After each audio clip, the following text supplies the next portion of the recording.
победим в этой священной войне. Против нас воюют кто?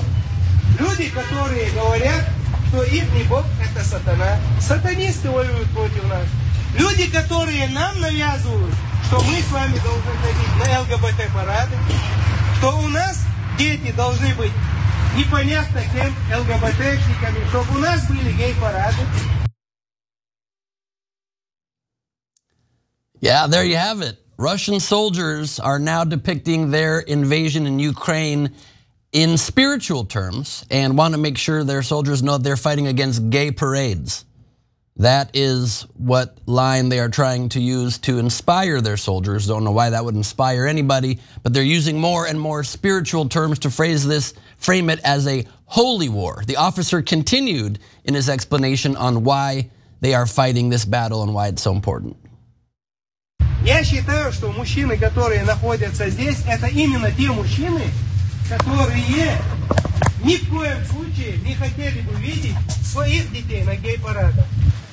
Мы именно те мужчины, которые не хотели бы видеть, чтобы наши соседи, наши друзья, мы являлись частью их мира и их общества. Мы не являемся таковыми. Мы люди, для которых есть мама, папа, семья, Бог, религия и все, что нам дал Всевышний. Вот и вся суть. Yeah, I don't know. I'm pretty sure I saw that guy at a gay bar once. I was hanging out with some friends, but can't confirm that. Just think I might have.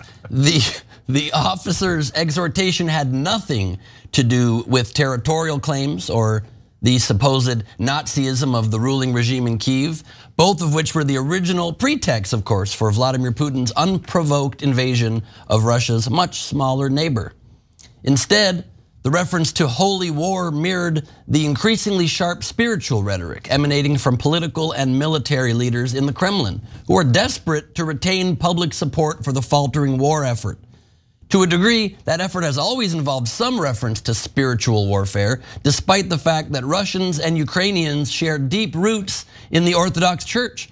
Those ties have been downplayed as the Kremlin has rebranded the war as an intrusion of Western values on the so-called Ruski Mir, or Russian world, of which it sees itself as the custodian and sole legitimate ruler, to the exclusion of sovereign governments in Kyiv or Minsk, Belarus.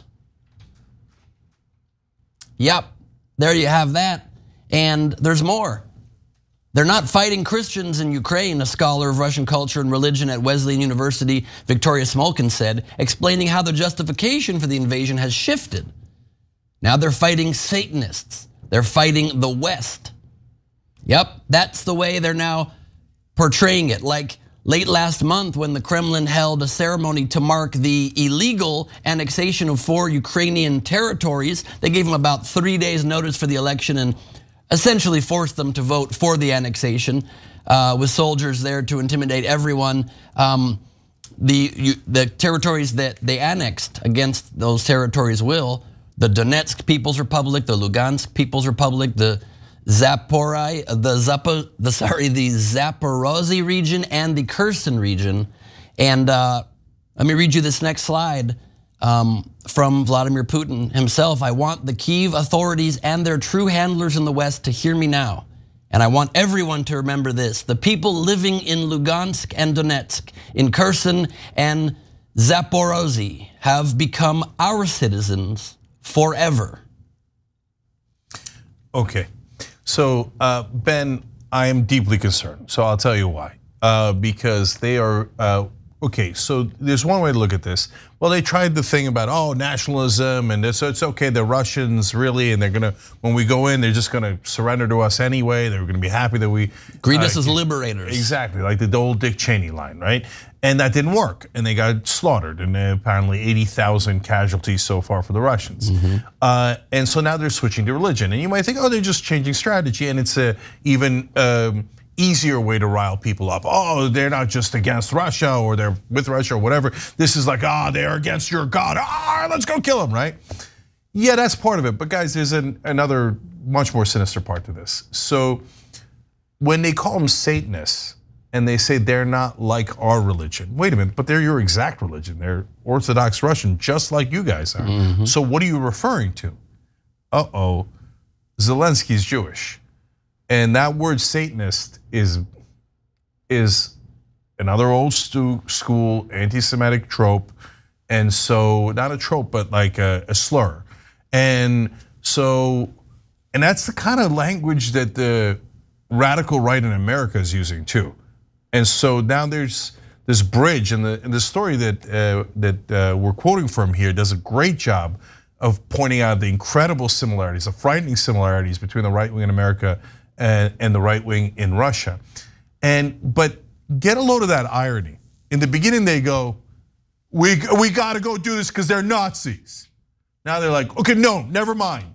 We got to go do this because we're Nazis. Yep. And you would think somebody who's against Nazis wouldn't, let's say, be influenced by Adolf Hitler. But Putin later in this same ceremony described the move as a, quote, glorious spiritual choice, referring to the nationalist philosopher and religious scholar Ivan Ilyin, who was also, get this, an early admirer of Adolf Hitler. In that same speech, Putin quoted from the Sermon on the Mount and inveighed against non-traditional families in a seeming attempt to incite homophobia and provide a cultural justification for the war. Quote, and as Cenk said, look at the similarities to right-wing talk. The overthrow of faith and traditional values amounts to, quote, pure Satanism, the Russian president warned. So it's no longer denazification. Now they're inspired by people who've been inspired by the thinking of Hitler, and it's now getting Satan out of people. Satanization. You think desalinization of water is hard? Try and get Satan out of somebody. It's very challenging, but they're gonna try. Yeah, look, I don't want to get too much into fundamentalist religion. People get offended, etc. Right? But there's no Satan. But if you get people to believe that there is a Satan that is attached to certain people, then you'll get them to believe anything, right? And how do you know who has Satan in them? They're making it up. So you say, oh yeah, that guy has it. Oh, never mind, that guy has it. How the hell would you know? That's why you can't believe in this stuff. This is nutso stuff. And then what do they always do at the end? Oh, we found Satan. It's a Jewish guy. God damn it, they do that every time. Yeah. Right? Yeah. And why? Because it's convenient, because you can't, it's hard to say, hey, it's Orthodox Christians, because they're Orthodox Christian. So they're stuck, right? Normally it's easy to rile people up based on religion. Oh, they're a different religion, right? So they're gonna pick the different religion because the Zelensky's Jewish. This is a disaster, guys.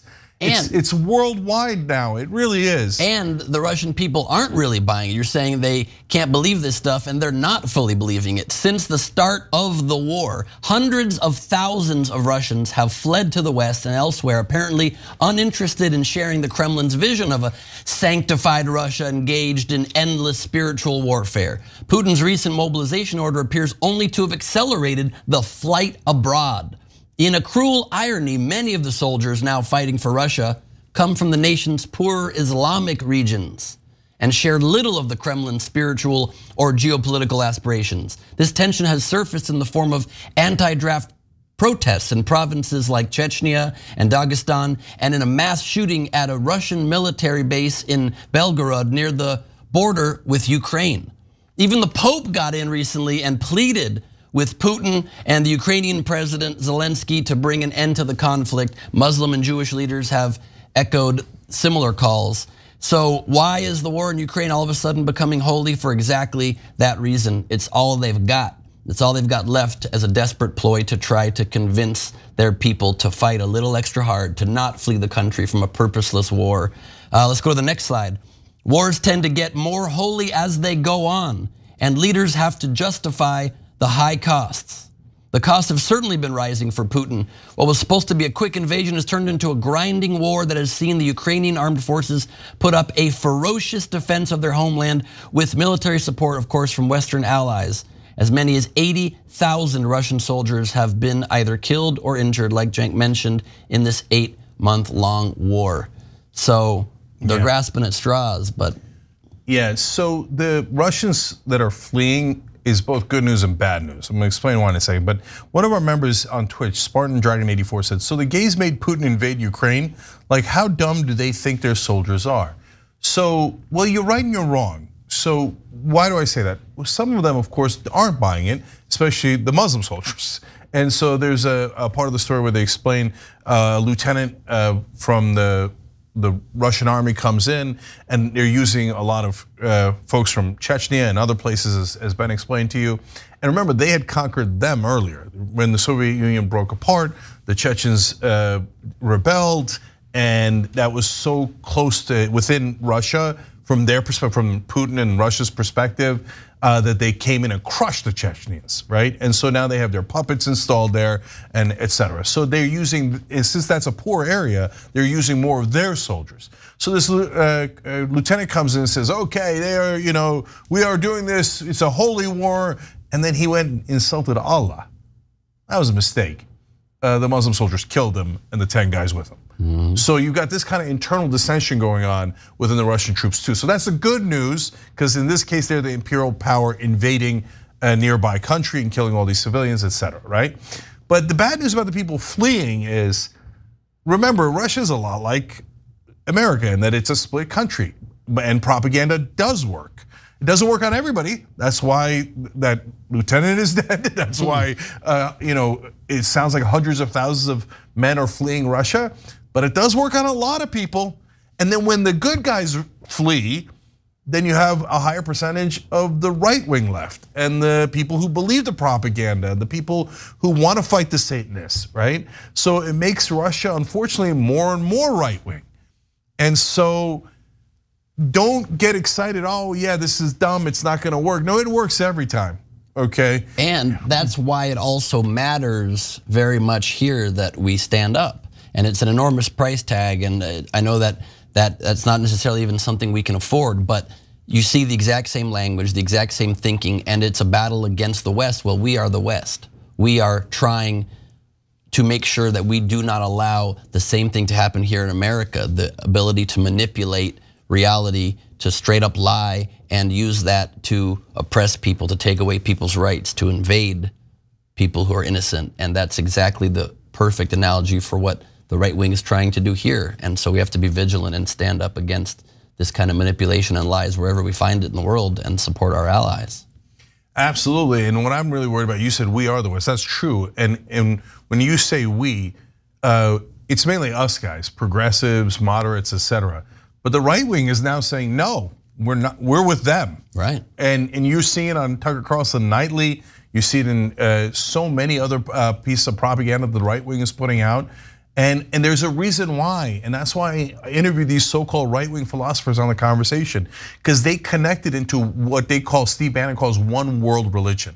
So it's kind of funny because they're not exactly the same religion, right? Some are evangelical in America, the others are Orthodox in Russia, and there's a lot of different versions of Christianity, etc. But they're like, no, we're all the same. They're the people who want to go backwards, not forwards. And by the way, I'm not saying that derisively, they say it. The main Russian philosopher, Alexander Dugin, that both Bannon and Putin believe in. He's one of Putin's closest advisors. Right, and in fact, Putin's enemies blew up his car, but he wasn't in it, his daughter was. So this is how close he is to Putin. And that guy talks about going back literally to the medieval ages. Now, of course, you can't literally go back, but he's saying as a philosophy, we should get rid of all progress, we should destroy technology, we should destroy anyone who isn't like us. He very literally calls for massive violence against minorities. And make Russia great again. I mean, it's exactly the same philosophy. Take us back to the time we were more pure, when we didn't have all of these impurities affecting us. And if you don't think it affects the ideologies here in America, look how quickly these MAGA idiot Trump supporters put on t-shirts at rallies saying we'd rather be Russian than Democrats. Right, and look at how folks are still defending Kanye. And now the anti-Semitism is raging here. We're in dark, dark times, and they literally think, yes, medieval times, we're back, right? So it's super dangerous trend, and everybody keeps thinking in America in power, well, it can't happen here. It can't happen again. No, you're wrong, it can. That's exactly what they thought on the Titanic. No, this ship can't sink. Who cares if we run into an iceberg? Well, the iceberg's right there. Talk of Satanists in America and in Russia, and what do the Satanists do according to QAnon here in America? They drink the blood of children, blood libel. This is all leading to the same conclusion, and it's a disastrous one. We have to rally, we have to beat these guys. But in order to do that, we have to speak with moral clarity. What you're hearing here on the Young Turks, you'll never hear from Democratic leadership. My God, even when they went after MAGA, they were like ultra MAGA. I mean, they're a tiny part of the Republican Party, but they're kind of ultra. No, you have to speak with moral clarity. Extreme extremists. We're just trying to stop the extreme of the extreme. The cream of the crop of the extremists. Yeah, and by the way, they're all fake tough guys anyway. You know, it's easy to say that behind your massive military machine. That guy that we showed you the video of, you know, he says all these things, and Ben was joking about it. I think I saw him at a gay bar, right? He's like, oh, we're religion, and then he's like, Mama, Papa. I heard that part. Anyways, but still, this is a very bad trend, and we've got to help Ukraine. It doesn't mean you give bloated defense contractors more money. You have to be very vigilant about how you use the money and make sure that it actually goes to Ukraine. And so, unfortunately, that never happens in Washington. So that's the world we live in. Thanks for watching the Young Turks. Really appreciate it. Another way to show support is through YouTube memberships. You'll get to interact with us more. There's live chat emojis, badges. You've got emojis of me, Anna, John, JR. So those are super fun. But you also get playback of our exclusive member-only shows and specials right after they air. So all of that, all you gotta do is click that join button right underneath the video. Thank you.